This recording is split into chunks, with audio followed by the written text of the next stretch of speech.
রাসূলুল্লাহ সাল্লাল্লাহু আলাইহি সাল্লাম রজব মাস আসলে রমজান মাসের জন্য হায়াত ভিক্ষা চাইতেন। কি চাইতেন? হায়াত চাইতেন। আল্লাহুম্মা বারিক লানা ফি রজবা ওয়া শাবান ওয়া বাল্লিগনা রমাদান। আল্লাহর নবী এই দোয়া করতেন, আয় আল্লাহ, এই দুইটা মাস রজব শাবান, আর মাত্র দুইটা মাস, ওই দেখা যায় রমজান, ওই দেখা যায় কি রমজান, কাছে গেছি মাওলা, আর মাত্র দুইটা মাস। মাওলা, আমি দুনিয়ায় কোনো কারণে থাকতে চাই না, তো রমজানকে পাওয়ার আশায় আরো দুইটা মাস থাকতে চাই। সুবহানাল্লাহ। আল্লাহ আপনার কাছে আমি, নবীজির দোয়া এটা, কি পরিমাণ দোয়া করতেন যে একবার না, এমন না যে রজব মাসের চাঁদ দেখলেই বলছে একবার, এটা না, পুরা 2 মাস আল্লাহর নবী প্রতিদিন দিবা নিশি এই দোয়াটা পড়তেন, আল্লাহ এই রজব এবং শাবান এই 2 মাসে আমার হায়াতে আমাদের বরকত দেন, রমজান পর্যন্ত পৌঁছিয়ে দেন। বলেন আলহামদুলিল্লাহ, বলেন আলহামদুলিল্লাহ। অতএব এখন আমাদের এটা একটা করণীয়, এই দোয়াটা নিয়মিত পড়া, ঠিক আছে না ইনশাআল্লাহ? এই দোয়ার থেকে আমরা 2টা জিনিস বুঝছি। কয়টা জিনিস?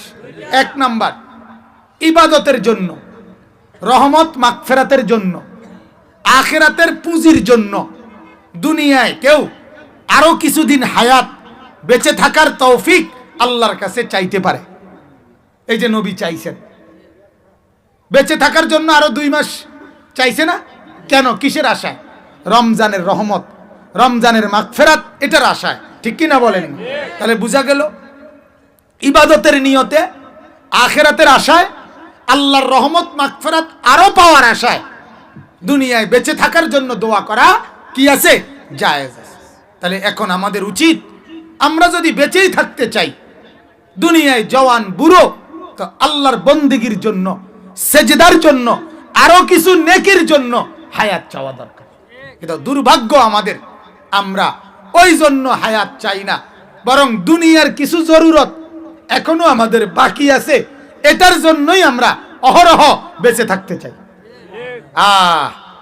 এই তার তোমার চাচা এই জমি খান কইছে বেচবো, 10 শতক জায়গা, যে বহুত দিন ধরে ঘুরাইতে আছে।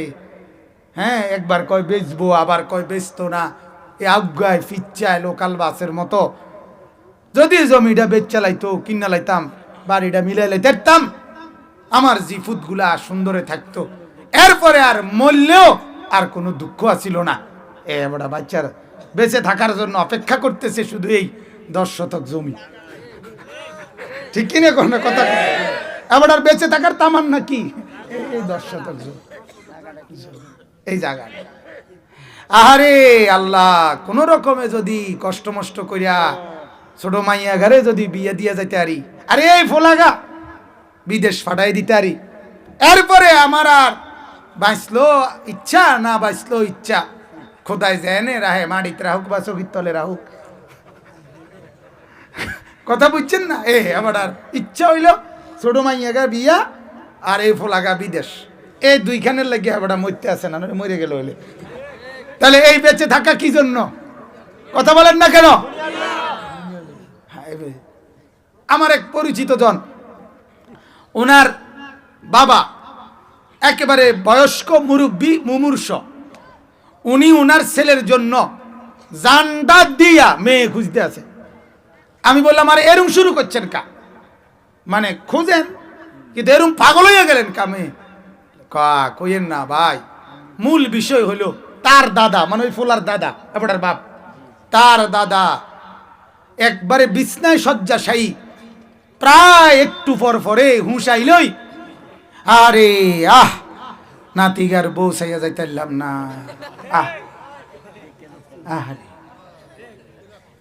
এই নাতিগার বউ সাউনের লাগিয়া এবড়া মরতে আসে না, নইলে এবড়া গত শনিবারে মরে গেল। এবড়া কষ্ট মষ্টে কোন রকমে খিচ্চা, মানে কোন রকমে খাটে দৌড়ে রেখেছে, কোন রকম নাতিগার কি চাইয়া যাইতো। হায় হায় হায় হায়, এটা কত হইল? অহরহ এগুলা আমাদের সমাজে, অহরহ। তার দাদিয়ে নাতির বউগা চাইয়া গেলে আর কোনো দুঃখ নাই।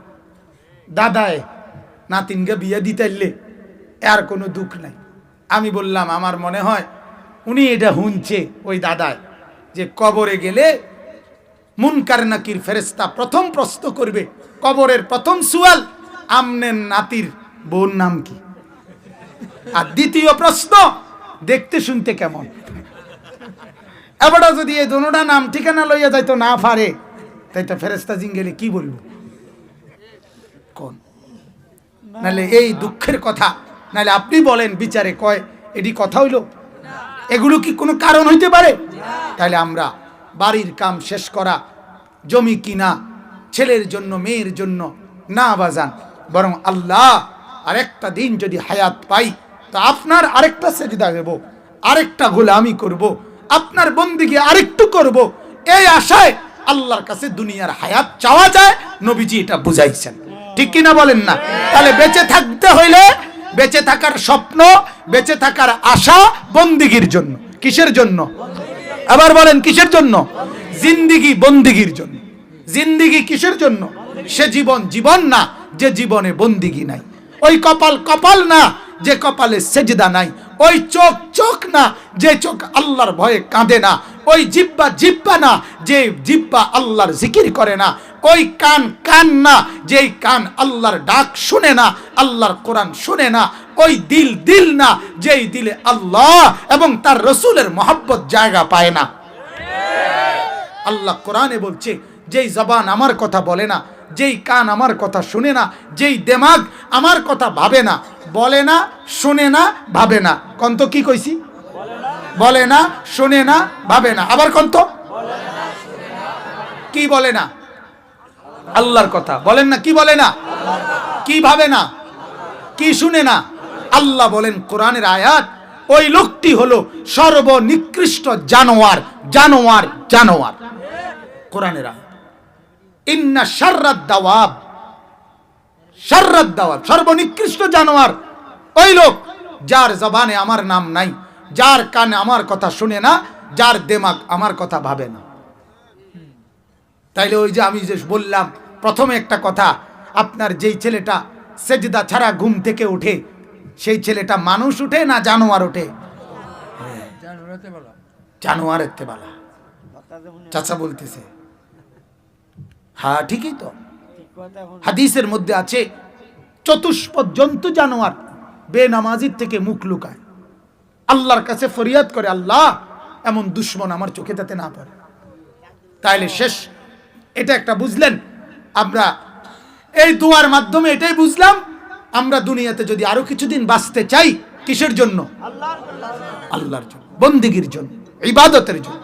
সর্বশেষ কথা হলো, এই রজব মাসে আল্লাহ তাআলা আমাদের প্রিয় নবী সাল্লাল্লাহু আলাইহি ওয়াসাল্লামকে মেরাজে নিয়েছেন। কোথায় নিয়েছেন? কথা বলেন। আমি লম্বা ঘটনা আমি আগেই বলছি, বিস্তারিত ঘটনা হুজুররা বলবে, আপনাদের ইমাম সাহেবরা, ইনশাআল্লাহ। শুধু আমি মূল একটা কথা বলতে চাইতেছি, মেরাজে যে আল্লাহ তাআলা আমাদের নবীকে নিলেন, এই ঘটনা শুনলে আমাদের কলিজার মধ্যে কথা বুঝে আসে, আমি যেই নবীর উম্মত, তিনি সর্বশ্রেষ্ঠ মর্যাদার অধিকারী। অতএব এত বড় দামি, এত বড় সম্মানিত, এত বড় মর্যাদাবান নবী পাওয়ার পর আমার জীবন চলার ক্ষেত্রে আমি অন্য কোনো দিকে তাকাইতে পারি না, যেহেতু আমার জন্য সর্বশ্রেষ্ঠ নবী মডেল। বলেন আলহামদুলিল্লাহ। কত বড় মর্যাদা দিছে, সুবহানাল্লাহ। মক্কার কুরাইশরা 3 বছর নবীকে বন্দী করে রাখছিল এক ঘরে করে। নবীজি 3 বছর বন্দী জীবন কষ্ট কাটাইয়া 3 বছর পরে 10ম বছর নবুয়তের মুক্তি পাইছে। এরপরে নবুয়তের 10ম বছর মানে নবীজির বয়স যখন 50, 40 থেকে 50, 10 বছর হলো না ইসলাম প্রচারের। তো বন্দী থেকে মুক্তি পেয়ে ওনার চাচা নবুয়তের 10ম বছর ইন্তেকাল করছে, আবু তালেব। কিছুদিন পরে 5 দিনের মাথায় নবীজির স্ত্রী খাদিজা রাদিয়াল্লাহু তাআলা আনহা, একমাত্র বিবি তখন ছিল, উনিও ইন্তেকাল করছে। নবীজি একবারে মনটা ভাঙ্গা গেছে, চাচাও নাই, স্ত্রীও নাই, বন্দী জীবন থেকে বের হইছে, মনটা খুব কষ্ট। মক্কার কাফেররাও জুলুম নির্যাতন করতেছে বেশি। আল্লাহর নবী পার্শ্ববর্তী তায়েফ নগরীতে গেছে এই ঘটনার পরে, স্ত্রীর মৃত্যুর পরে 1.5 মাস তায়েফবাসীদেরকে ইসলামের দাওয়াত দিছে। একটা লোক কালেমা পড়ে নাই। শেষ পর্যন্ত তায়েফবাসী ছোট ছোট বাচ্চাদেরকে লাগাইয়া আল্লাহর নবীকে তাড়াইয়া পাথর মেরে মেরে সমস্ত দেহ মোবারক জর্জরিত করে ফেলছে। এত পাথর ঝরছে আল্লাহর নবী সাল্লাল্লাহু আলাইহি সাল্লামের মৃত্যু পর্যন্ত কোনোদিন আর নবীজির পিঠের তায়েফের পাথরের দাগের কারণে পুরা পিঠ চালনির মতো ঝাঁঝরা হয়ে গেছিল, ছিদ্র ছিদ্র। মৃত্যু পর্যন্ত ওই দাগ আর মেলে নাই। হাদিসের মধ্যে আছে হযরত আয়েশা নবীজির বিবি, নাম শুনছেন না আয়েশার নাম? উনি একদিন আল্লাহর নবীর এরকম পিঠে হাত বুলাইয়া আল্লাহর নবীকে বলছে, ইয়া রাসূলুল্লাহ, আপনার পিঠে কি ছোটবেলায় বসন্তের দাগ গোটা হয়েছিল, বসন্তর গোটা? আল্লাহর নবী তখন আয়েশার দিকে তাকায় বলছেন, আয়েশা কি বললা, এটা কি জিজ্ঞাসা করলা? তুমি জানো আমার এই পবিত্র দেহে তো কোনোদিন মশা মাছিও বসে না, তুমি আমার এটা কি বললা আয়েশা? আমার এই পবিত্র দেহে থেকে যে ঘাম বের হয় ওই ঘামই তো আমার সাহাবীরা আতর হিসাবে, মেশক হিসাবে ব্যবহার করে। আয়েশা, আমি হাঁটলে ওই জায়গা পুরা মেশকের গ্রানে পুরা পুরি সুগ্রাণ হয়ে যায়। আমি পেশাব পায়খানা করলে হাদিসে আছে আল্লাহর নবী জীবনে যতবার জরুরত সারছেন প্রস্রাব পায়খানা, 1 সেকেন্ডের জন্য জমিনের উপরে নবীজির পেশাব পায়খানা 1 মিনিটের জন্য ছিল না। মাটি জমিন নিজেই ফাঁকা হয়ে আল্লাহর নবীর পেশাব পায়খানা গ্রহণ করে নিছে। আল্লাহর নবী বললেন, আয়েশা এটা কি বললা? আমার এই পবিত্র দেহে মেশকের ঘ্রাণ আসে, মশা মাছি বসে না। আয়েশা, এগুলো আমার বসন্তের দাগ না, গোটা হয় নাই, বসন্তের গোটা না, তায়েফের ছেলেরা যে আমারে পাথর মারছিল ওই পাথরের দাগ। উম্মত, হায় বন্ধু, এ নবী সাল্লাল্লাহু আলাইহি সাল্লাম হাসরের দিন আমাদেরকে পিঠ খুলে দেখাবে, পিঠ খুলে দেখাবে। উম্মত, আমার পিঠ দেখো। ইসলাম বুঝাইতে গিয়ে আমি আমার পিঠ চালনির মতো ঝাঁঝরা করে ফেলছি। আজ যে সুপারিশের জন্য আসছো, উম্মত আমার একটু তোমার জিন্দেগিটাও বুঝায় কও, আমি কি বলতাম? আপনারা তো শুনছেন নবী সুপারিশ করবে, আমরাও তো বলি সুপারিশ মানেই জান্নাত, কথা কয় না? নবীজি সুপারিশ মানেই জান্নাত। হ্যাঁ, তাহলে তো নবীজির দাওয়াত মানে ঈমান। কই নবীজি আবু তালেবকে দাওয়াত দেয় নাই তো ঈমান আনে নাই? কথা বলেন না কেন? নবীজি আবু জেহেলকে দাওয়াত দেয় নাই, কথা বলেন না কেন? তো ঈমান আনে নাই কেন? নবীজির দাওয়াত মানে ঈমান না? না, আরেকজন ফয়সালা দাতা আছে না, কথা বলেন না কেন? দাওয়াত দিছে তিনি যতজনকে, সবাই ঈমান আনছে? তো যারে দাওয়াত দিছে ঈমান আনে নাই, নবীজি ওরে মনে এমনে রসিকতা করে কইছে মনে নাকি? আবু জেহেল রে এমনি কইছে বিত্তে বিত্তে, মূলত ঈমান আনুক এটা চায় নাই। আবু তালেবকে চায় নাই, চাইছে কিনা বলেন না কেন? তাহলে দাওয়াত মানে ঈমান না। দাওয়াত তো দেওয়া নবীর দায়িত্ব, ঈমান দেওয়া কার দায়িত্ব? ঠিক এরকম দুনিয়াতে আল্লাহ এটা দেখায় রাখছে নমুনা। হাসরের ময়দানেও দোস্ত বাপ করে পায়ে ধরে বলি, আল্লাহর নবীর সুপারিশ মানে জান্নাত না। নবী সুপারিশ করবে 1000 বার, নবী সুপারিশ করবে সত্য। আল্লাহ পাক নবীর সুপারিশে কোটি কোটি কোটি কোটি বান্দাকে জান্নাত দেবেন, এটাও সত্য। নবীকে খুশি করে দিবেন, এটাও সত্য।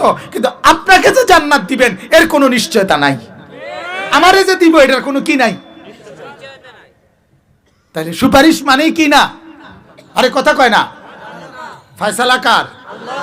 অতএব বুঝ করে চলেন, বুঝ করে চলেন।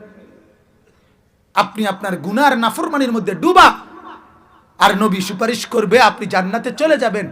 এই রঙে এত শুকনা চিরা বেজে না, একটু ফানি দন লাগে, বুঝছেন না আপনি কথাটা? এত হুগনাই বন ভিজে না, একটু সাহার মধ্যে সুবানি দন লাগে, কথা বুঝছেন? অতএব এটা মনে রাখেন। অতএব আমি এটাই বলতে চাচ্ছি, যখন আল্লাহ নবী সাল্লাল্লাহু আলাইহি ওয়াসাল্লাম তায়েফ থেকে ফিরে আসছে, এই তখন মক্কার কুরাইশরা নবীকে বলছে, ও মুহাম্মদ, তুমি তোমার নিজের হিসাবটা একটু করো। তোমারে আল্লাহ তাআলা, তুমি কও আল্লাহ তোমার লগে আছে, আচ্ছা তুমি কও যদি আল্লাহ তোমার সাথেই থাকে তো তোমার অবস্থাটা এরকম। তোমারে মারতে মারতে শেষ পর্যন্ত ফুলাইনেও মারে, বাচ্চারাও পাথর মারে, তো তোমার ইজ্জত কোথায়? কথাটা বুঝছেন? এটা আমার শেষ কথা। তোমার দামটা কোথায়? তোমার সম্মানটা কি? তাইলে আমরাও তারাই দিলাম, তায়েববাসীও তারাই দিল, পাত্তর মাইরা বিদায় করে দিল ফুলাফাইনে পর্যন্ত, তাইলে তোমার ইজ্জত কোথায়? সম্মান কোথায়? কি আল্লাহ তোমার লগে আছে, তুমি কি তা কও? এই যখন সব মক্কার কাফেররা নবীজি তায়েফ থেকে আসার পরে এই মন্দ কথা বলতেছিল, তখন আমার আল্লাহ তার মহব্বতের দরিয়ায় জোশ চলে আসছে। আল্লাহ বলছে, আরে কি তারে কয় বন্ধু, ওরা কি বলে, আমি আপনার সাথে নাই না, আমি আপনারে বুঝি ইজ্জত দিছি না? না, এই আল্লাহ তখন সাথে সাথে জিব্রাইলকে বলছে, জিব্রাইল যা, জিব্রাইল বন্ধুকে আমার কাছে নিয়ে আয়, বন্ধুকে আমার কাছে নিয়ে আয়, কাছে বৈশা সঙ্গে রাইখা বন্ধুকে বুঝাবো ইজ্জত কাকে বলে, সম্মান কাকে বলে। সুবহানাল্লাহ। এই তায়েফ থেকে ফিরে আসার পরে আল্লাহর নবী সাল্লাল্লাহু আলাইহি সাল্লাম সাত আসমানেরও কোটি কোটি গুণ ঊর্ধ্বে আরশে আজিমে আল্লাহ পাকের খাস কামরায় মালিকের কাছে আল্লাহর দিদারে মেরাজে নবী গেছেন। বলেন আলহামদুলিল্লাহ।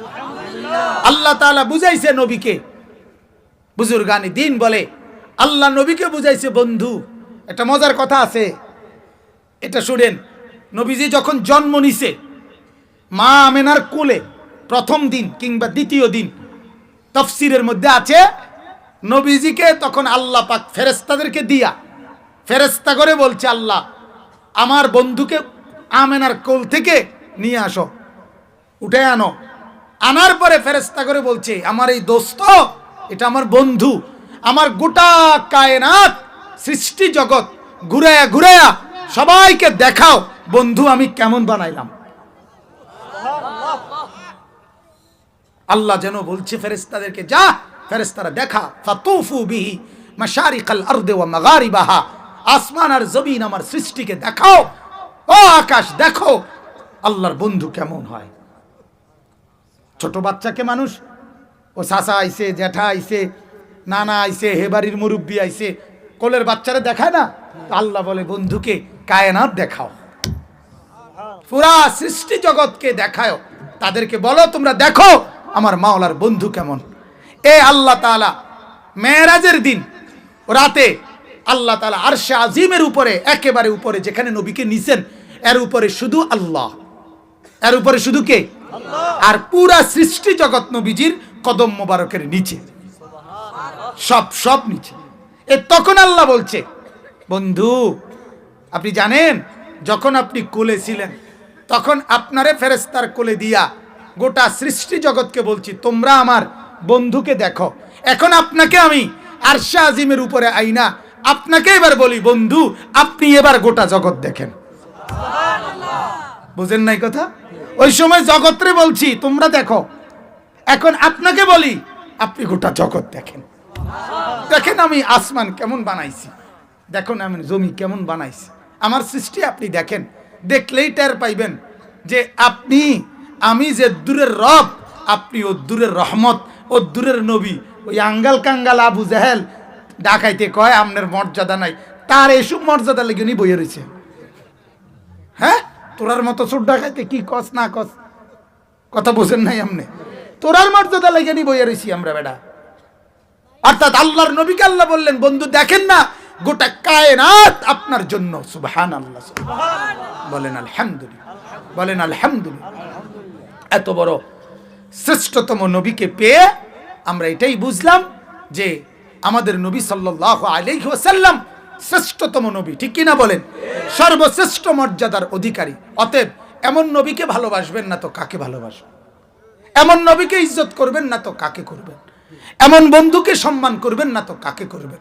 এজন্য আমরা আল্লাহ নবী সাল্লাল্লাহু আলাইহি সাল্লামের সাথে আমাদের সম্পর্ক এই মেরাজের ঘটনার কারণে আমরা আরো বাড়াবো। ঠিক আছে না ইনশাআল্লাহ? নবীর সাথে সম্পর্ক বাড়ে তিন ভাবে। কয় ভাবে? কয় ভাবে? আবার বলেন, আবার বলেন। এক, এই জবানে বেশি বেশি দুরূদ পড়লে। দুই, এই কলিজায় বেশি বেশি ভালোবাসলে। তিন, এই অঙ্গ প্রত্যঙ্গ দিয়ে বেশি বেশি সুন্নত অনুসরণ করলে। এই আমার শেষ কথা। কোন আবার কোন?